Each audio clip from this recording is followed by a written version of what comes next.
the 26th of November 2017. A packed pub in Dublin. Shadows in the corner, whispers in the air, then chaos. A fist slams into a jaw, a body hits the floor. The room freezes. But this wasn't just any bar fight. This was the moment Conor McGregor made the most dangerous mistake of his life. Because the man he hit, he wasn't just another pub brawler. He was connected. And not just to anyone, but to the most ruthless criminal empire in Ireland, the Kinahan Cartel. Within hours, the underworld was buzzing. McGregor had just stepped into a war where rules don't exist. No warnings, no second chances. This is an empire of narcotic smuggling, money laundering and contract killings. And the rumours started almost immediately. A €900,000 price on his head. A bounty issued by the cartel itself. Then something even stranger happened. Nothing. McGregor didn't run. He didn't hide. No bullets, no masked men. Instead, he walked straight into court, grinning. And as cameras flashed, he roared, "Come and get me," before speeding off in his sports car like none of it mattered. Why? How does someone hit a cartel-linked enforcer and wake up the next morning alive? No retaliation, no whispers of revenge, just silence. Some say he paid. Others claim a deal was struck behind closed doors. But then there's the darker theory. The one no one dares say out loud. The one that suggests McGregor wasn't a target, because he was already one of them. Some of his connections will shock you. Some will make you question everything you thought you knew about the UFC's biggest star. And one detail changes everything. Stay with me, because once you see what I uncover, you're never going to look at Conor McGregor the same way again. Today, I'll peel back the layers of one of the most shocking entanglements in sports history and expose the truth behind McGregor's shadowy ties to the Kinahan Cartel, the connections, the secrets, the bloodshed. And the question we all need to ask is, how close is too close? To understand McGregor's ties, you first need to grasp who he's tangled with, because the Kinahan Cartel isn't just another crime syndicate, and once you see what they're capable of, McGregor's connections become far more chilling. You've heard the name, you've seen the headlines, but the full power and reach of the Kinahan Cartel, that's something very few people truly understand. The Kinahan Cartel isn't just another gang, it's an empire, a billion-dollar machine that floods Europe with narcotics, launders fortunes through the shadows, and pulls strings in places you'd never expect. They don't just own the underworld, they own everything around it. Their reach extends into professional sports, politics and global business, making them one of the most formidable crime networks of the modern era. And here's what makes it even more terrifying. For decades, law enforcement tried to stop them, and for decades, the Kinahans walked free. But today we're pulling back the curtain, piece by piece, on exactly how this cartel survived, who went down and who's still out there. The rise of this crime syndicate starts with one man, Christy Kinahan Sr., aka Dapper Don, the mastermind, a smooth-talking, well-educated criminal mastermind who built an empire from narcotics and blood. He served prison time in the 1980s for narcotic dealing and later faced charges like passport fraud and money laundering. After his release, he reinvents himself, expanding into coke smuggling, fraud and money laundering.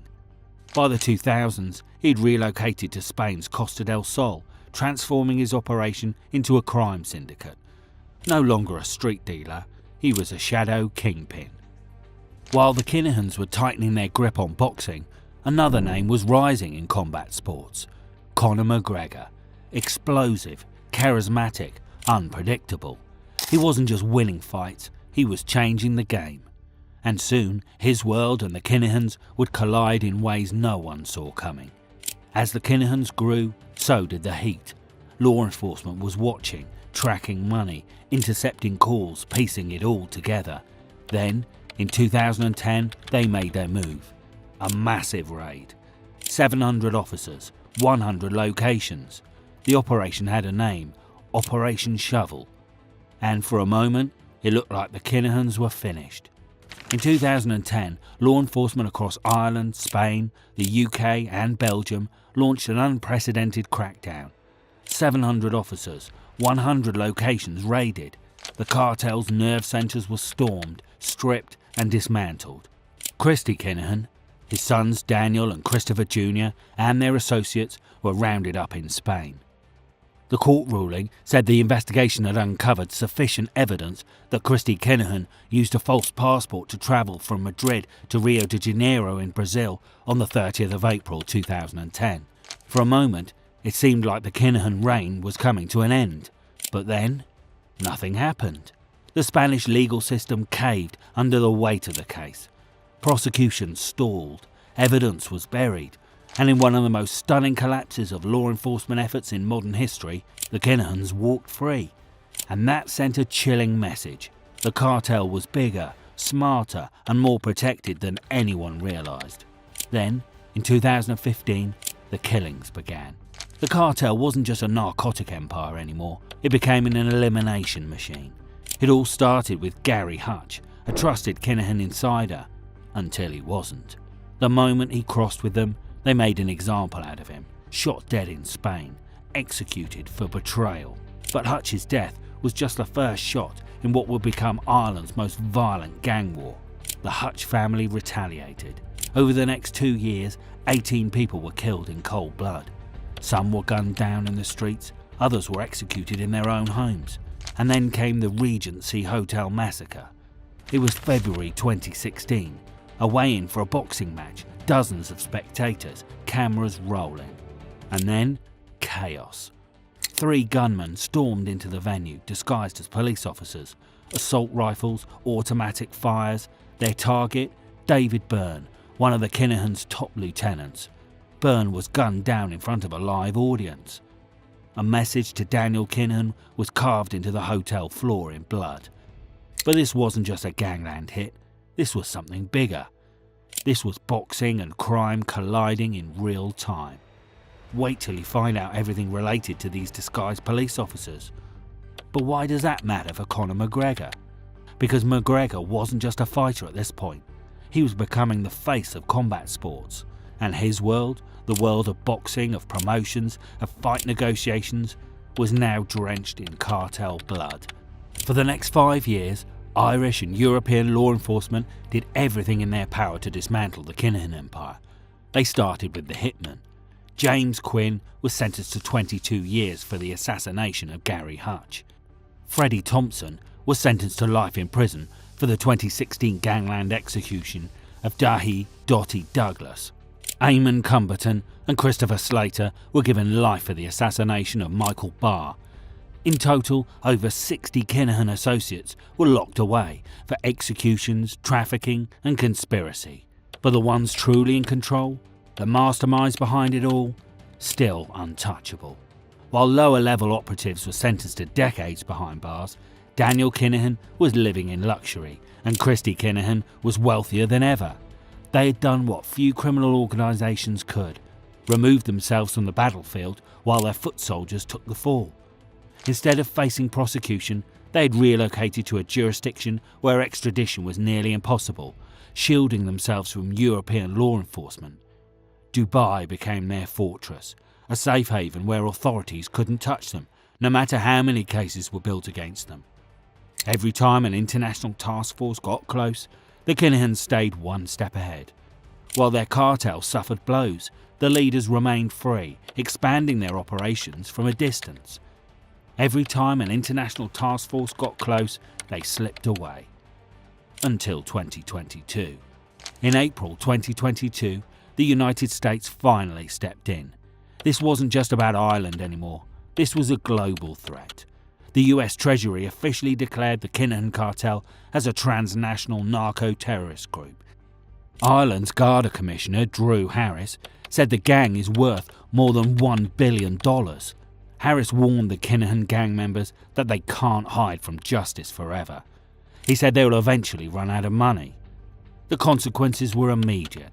Daniel, Christy Sr. and Christopher Jr. were sanctioned, their bank accounts frozen, their assets seized, and then came the bounty, $5 million. That's what the US put on their heads, and this is where the world of sports and Conor McGregor comes into focus. Because Daniel Kinahan wasn't just a criminal. He was a fight promoter, a boxing manager, a man with deep connections in the combat sports industry. And in 2017, at the peak of his power, Daniel Kinahan was directly involved in a boxing event where Conor McGregor made an appearance. But now, with the full weight of the United States, the UK and Ireland hunting Kinahan down, one question remains. How close was McGregor to the most powerful crime family in Ireland? Was he just a fighter caught up in the storm? Or was he closer to the heart of this empire than anyone realised? Keep watching, because what's coming next changes everything. Because now you're ready to understand what they don't want you to see, the secret side of Conor McGregor. For years, his name has been whispered in the same breath as this empire. But until now, it has never quite made sense. How did a world-famous athlete, a UFC champion, end up in the orbit of a cartel that orders assassinations? Was it just bad luck, a product of where he came from? Or is there something far more sinister buried beneath the headlines? It's time to connect the dots.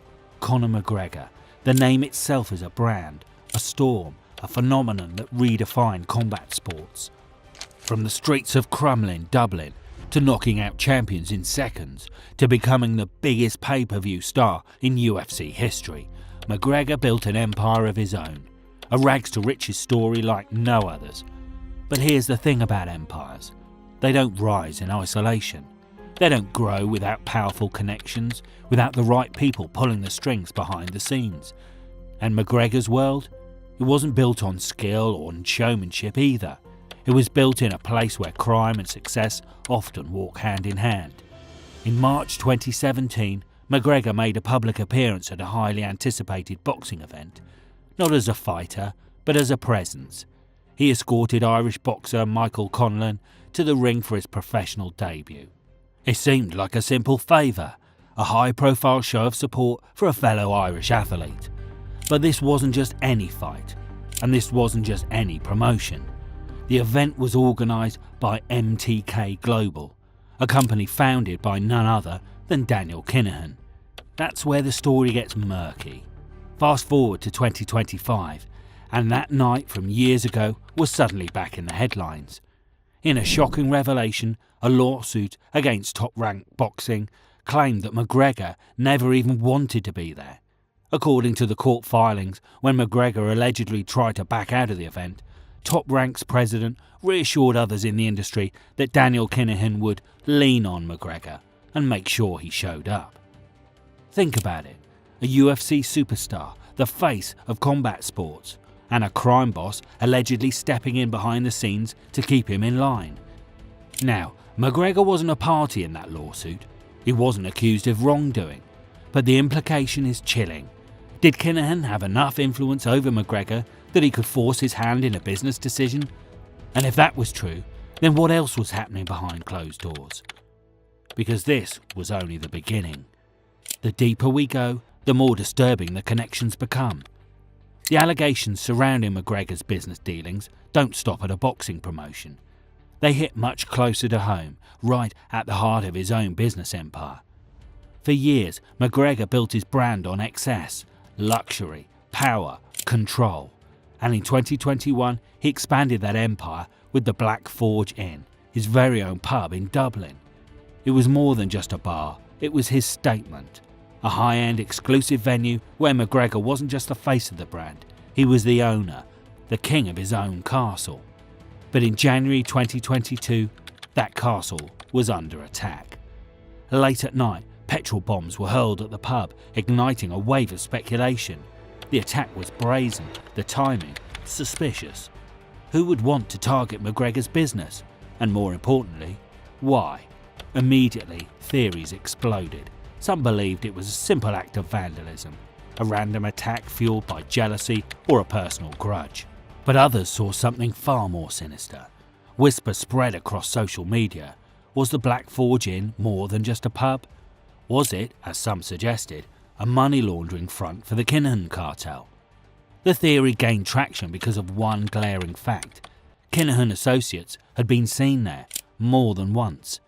And then came the most explosive rumour of them all. Online speculation claimed that McGregor wasn't just associating with the cartel, he was being forced to move their money through his business. And the bombing? A warning. A rival faction, perhaps someone inside the Dublin underworld, had allegedly found out and wanted to send a message. Of course, these claims were never proven. The Irish Gardaí launched an investigation, treating the bombing as attempted criminal damage, but no public evidence linked it to any gang feuds. Some Twitter users were convinced there were too many coincidences to dismiss the rumours as false. On the other hand, some of them shared personal anecdotes to support this theory. So, was this just another wild conspiracy theory? Or was there truth buried beneath the rumours? Because even if McGregor had nothing to do with laundering cartel money, one thing is undeniable. Wherever he went, the Kinahan name always seemed to follow. And if this was just another coincidence, how many more could there be? By now, the picture is becoming clearer. Wherever McGregor's wealth and influence have spread, controversy has followed. The fight promotion, the boxing ties, the firebombed pub. But what if the real connections weren't just in business, but in personal life? Because McGregor's inner circle isn't just made up of fighters, businessmen and celebrities. It includes convicted criminals, people with direct ties to the Kinahan cartel. And at the centre of it all, Graham the Wig Whelan, a man whose history just isn't criminal, it's cartel level serious. Whelan isn't just some Dublin street thug. He's a former Kinahan money launderer and narcotics trafficker, a man who was caught with €1.6 million worth of narcotics at just 17 years old, a man convicted of multiple narcotics-related crimes. This same man is now part of McGregor's world. In late 2022, Whelan was released from prison. Just months later, McGregor's sister, Aoife McGregor, publicly posted a picture with him at the Black Forge Inn. Her new boyfriend, a former Kinahan fixer, smiling inside Conor's pub. And it didn't stop there. Whelan wasn't just dating McGregor's sister. He was playing for the McGregor's in-house football team, attending family gatherings, becoming a fixture at the Black Forge Inn. It was enough to raise serious questions. Was Whelan simply a reformed man who found himself welcomed into McGregor's circle, or was his presence at McGregor's pub something more, something business-related? Because it wasn't just Whelan. The Black Forge Inn became a meeting ground of figures tied to the Kinahan cartel. Reports from news outlets stated that the pub had acquired a certain notoriety due to the presence of individuals linked to criminal activity. The police took notice, because for years investigators have been trying to track the Kinahan cartel's money flow, where the profits from coke trafficking, extortion and organised crime were really going. And now, a former Kinahan money launderer was deeply embedded in McGregor's business and family. But the most disturbing theory came from an incident much earlier, an incident that many believe forced McGregor into paying off the cartel. Back in 2017, McGregor was involved in an altercation inside a Dublin pub, a punch thrown, a brawl, and then silence. The man he hit wasn't just anyone. According to underworld sources, the man was connected to the Kinahan cartel. And what happened next remains one of the biggest unresolved rumours in McGregor's history, because shortly after, whispers in the Dublin underworld suggested that the Kinahans had demanded a payment, a staggering €900,000 to settle the dispute. Veteran crime journalist Paul Williams, a man with deep sources inside organised crime investigations, publicly warned, "I have to say about this, and I'm wearing my old veteran crime reporter hat, Conor McGregor is in a very dangerous place at the moment." But what did McGregor actually pay? He never confirmed it. Authorities never found evidence. But what's undeniable is that McGregor was never harmed. McGregor, for his part, wasn't backing down. In early 2018, just months after the alleged cartel dispute, he was spotted speeding away from a Dublin courthouse, shouting, "Come and get me," a statement that many believe was directed at the very people rumoured to be after him. Because despite all the talk of cartel bounties, despite the whispers of a €900,000 demand, nothing ever happened. McGregor walked away unharmed and, just like that, the entire situation seemed to disappear. Even though McGregor's father publicly dismissed the payoff rumours as nonsense, the fact remained. McGregor had thrown a punch at the wrong man, and yet there were no consequences. Whether through money, influence, or a private understanding, something kept McGregor safe. But in the public eye, this moment solidified one thing. McGregor was no longer just a fighter. He was now a name whispered in the same breath as Ireland's most dangerous cartel. Is McGregor just a victim of circumstance, growing up in a world where crime and sport collide? Or has he spent years walking a line that no one in his position should ever cross? And if the rumours are true, if he really did pay the Kinahans once, does that mean they still own a piece of him today? Because if there's one thing the Kinahan Cartel is known for, it's never letting go. So far, we've seen the questionable business ties, the cartel-linked figures embedded in McGregor's ventures, and the whispers of a secret truce. But what if the connections go beyond money, beyond deals behind closed doors? Because this isn't just about business. This is about the company he keeps, the faces he's seen with, and the undeniable evidence that Conor McGregor hasn't just crossed paths with cartel figures. He's stood beside them, laughed with them, and, in some cases, welcomed them into his world. And once you see who he's been photographed with, who he's partied with, and who's been a guest at his family events, the bigger question becomes impossible to ignore. How deep does this really go? McGregor's social circle and public encounters provide some of the most visible connections to the Kinahan group. Multiple documented instances show McGregor in the company of known cartel figures or their associates. And in 2015, at the height of his meteoric rise in the UFC, a single photo sparked years of speculation. It was taken in Las Vegas during a UFC Fight Night event. McGregor, grinning for the camera, standing side by side with David Byrne, the man who, at the time, was one of the Kinahan Cartel's most trusted enforcers. This wasn't a secret meeting in the shadows, it was public, casual. Two men smiling, posing for a moment that would later haunt McGregor. Because just months later, in February 2016, David Byrne was executed in cold blood. The setting, the Regency Hotel. The event, a boxing weigh-in, a Kinahan-backed show filled with cartel muscle. David Byrne was brutally assassinated in the Regency Hotel gangland shooting of February 2016. It was a high-profile attack in Dublin's Kinahan-Hutch feud. As people mingled and the room buzzed with anticipation of the upcoming WBO lightweight title fight between homegrown hero Jamie Kavanagh and Antonio João Bento, four attackers, two of whom were disguised as members of an Irish police emergency response unit armed with AK-47s, entered the room and fired shots. Their suspected target was the son of the mob boss of the Kinahan Cartel, but he managed to survive, while Byrne was shot to death. McGregor had nothing to do with the attack. He wasn't there, he wasn't involved. But that one photo suddenly had a different weight. People started asking questions. How well did McGregor really know David Byrne? Was it just a chance encounter at a fight event? Or was there something deeper, something rooted in their shared past? Because Byrne and McGregor weren't just two men who crossed paths in Vegas. Years before McGregor became a global star, both of them trained at the same gym in Crumlin, Dublin. They sparred, they knew each other, and according to their old coach, their connection was simple. A club relationship, and then they went different ways.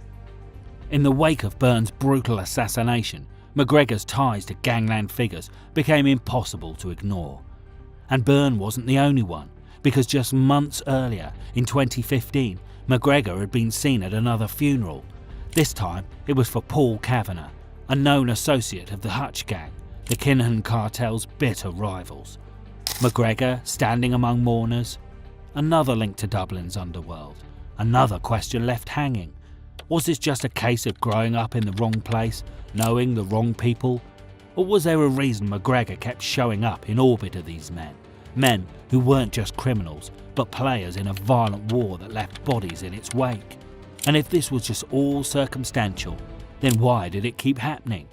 Because this wasn't the last time McGregor's name would surface alongside the Kinahans, and what came next made the connections even harder to ignore. And yet, just weeks after that McGregor appearance at Kavanagh's funeral, he was back in the headlines, this time partying in Liverpool. And it wasn't just any night out. photos surfaced showing McGregor with Lee Byrne. He was the 21-year-old son of Liam Byrne, a man widely considered to be the Kinahan Cartel's de facto leader in Dublin. Not just standing together, not just drinking, but standing on top of 2 rented Bentley cars, causing thousands in damage, laughing like they were untouchable. It was reckless, loud, and impossible to ignore. Because Lee Byrne wasn't just some random friend. His uncle, David Byrne, had been executed in a cartel war. His father, Liam Byrne, was one of Daniel Kinahan's closest men. The Byrne family wasn't just tied to the cartel, they were central to it. And yet, there was Conor McGregor, partying with them like none of that mattered. To some, this was McGregor being McGregor, a man who loved the spotlight, who thrived on controversy. One source even claimed he was playing up to any cartel rumours for his image. But to others, it was a sign that despite the warnings, despite the dangers, McGregor wasn't walking away from these connections. And then came Dubai. By 2019 and 2020, Daniel Kinahan was a fugitive living in the UAE under intense international scrutiny. But at the same time, he had positioned himself as a major force in the boxing world. And McGregor, fresh off his record-breaking fight with Floyd Mayweather, was eyeing more boxing opportunities. And that's when it happened. McGregor publicly, on Twitter, called Daniel Kinahan a good friend who was doing great things for boxing. A man accused of running a narcotic empire. A man under investigation in multiple countries.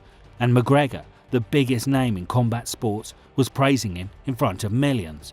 It didn't take long for the backlash to hit. The tweet was quickly deleted. McGregor, realising the weight of his words, began to distance himself from the Kinahan name. But by then, it was too late. The world had already seen it. A public endorsement of a cartel kingpin, a tweet that McGregor couldn't take back, and a question that still lingers today. Was this just another careless mistake? Or was McGregor's relationship with Kinahan deeper than he was willing to admit? Because by 2022, the walls were closing in on Daniel Kinahan. And when the US declared him a global criminal threat, everything changed, including McGregor's ability to pretend none of this ever happened. By late 2024, Conor McGregor wasn't just fighting battles inside the octagon, he was fighting them in court. A highly publicised civil trial had just wrapped up, dragging his name through the headlines for all the wrong reasons. But just when he thought he could shift the narrative, a new controversy exploded online. And this time, it wasn't just about a lawsuit, it was about who he was partying with. An old video surfaced, spreading across social media like wildfire. The footage, reportedly filmed inside McGregor's own pub, the Black Forge Inn, showed him drinking, dancing, arms wrapped around a group of young men, laughing as music blared in the background. At first glance, it seemed like just another wild night out for McGregor. But there was a problem, because one of the men in that video wasn't just any random partygoer. He was Nathan Foley, a convicted Kinahan Cartel foot soldier. And Foley wasn't just some petty criminal. He was a getaway driver at the 2016 gangland execution, a killing carried out on behalf of the same cartel McGregor has been linked to for years. The Irish Special Criminal Court had sentenced Foley to 6 years behind bar, identifying him as a direct participant in an organised Kinahan hit. And yet, here he was, drinking with Conor McGregor, partying inside McGregor's own pub. The reaction was immediate. The backlash was brutal. Critics and journalists pounced on the story. The timing couldn't have been worse. McGregor had just walked out of a courtroom only to walk straight into yet another controversy. The media demanded answers, but McGregor didn't deny the video. In fact, reports suggested that he never really paid attention to who he was partying with, that he didn't care or simply didn't realise that a convicted cartel affiliate was right next to him, celebrating like they were old friends. But was it really that simple? Because this wasn't the first time McGregor had been seen with cartel-linked individuals. And now, with a convicted Kinahan enforcer caught on camera inside his own establishment, the questions were impossible to ignore. Was McGregor just reckless? Or was this just another glimpse into a deeper connection, one he couldn't escape from even if he tried? Because if his past was catching up to him, the world was watching, and the next misstep could be the one that changes everything. After all the rumours, all the speculation, all the photographs, videos and public encounters with cartel-linked figures, one undeniable fact remains. Conor McGregor has never been charged with any crime related to the Kinahan Cartel. Despite the years of whispers, the media frenzy and the growing web of connections, Irish law enforcement has never pursued him as a suspect. While the Guardian international agencies have aggressively dismantled the Kinahan operation, arresting cartel enforcers, money launderers and even family members, McGregor has never once been questioned in an official capacity. The Criminal Assets Bureau, the very organisation responsible for seizing illicit wealth tied to the Kinahans, has not targeted McGregor's businesses or finances. For law enforcement, McGregor isn't a criminal. He's an outsider, a man who happens to know some dangerous people, not a man operating within their ranks. But here's the problem. Not all crimes leave a paper trail. Not all influence is visible. Unofficially, McGregor remains on their radar, because when you repeatedly associate with individuals under active investigation, when your name keeps surfacing in cartel circles, and when your business is frequented by known criminals, it doesn't go unnoticed. Authorities don't need to build a case against McGregor to keep watching him. When he got married in 2022, rumours swirled that Gardaí were quietly relieved that no cartel members attended the private ceremony. When his sister's wedding in 2024 did include a former Kinahan money launderer, law enforcement likely took note. And every time another cartel-linked associate appears beside him in a nightclub, a boxing event, or inside his own pub, that scrutiny only intensifies. McGregor built an empire, a name, a legacy. But there's one problem with empires. They don't just fall, they collapse. And the bigger they are, the harder they hit the ground. For years his fame protected him. But now, every move, every handshake, every whisper, it's all under the microscope. So, what's the truth? Is Conor McGregor just another athlete with bad judgment and friends? Or is there a deeper connection? One that exists in the spaces between what we know and what we can prove? That's the question the world is still trying to answer. What about you? Do you have the answer?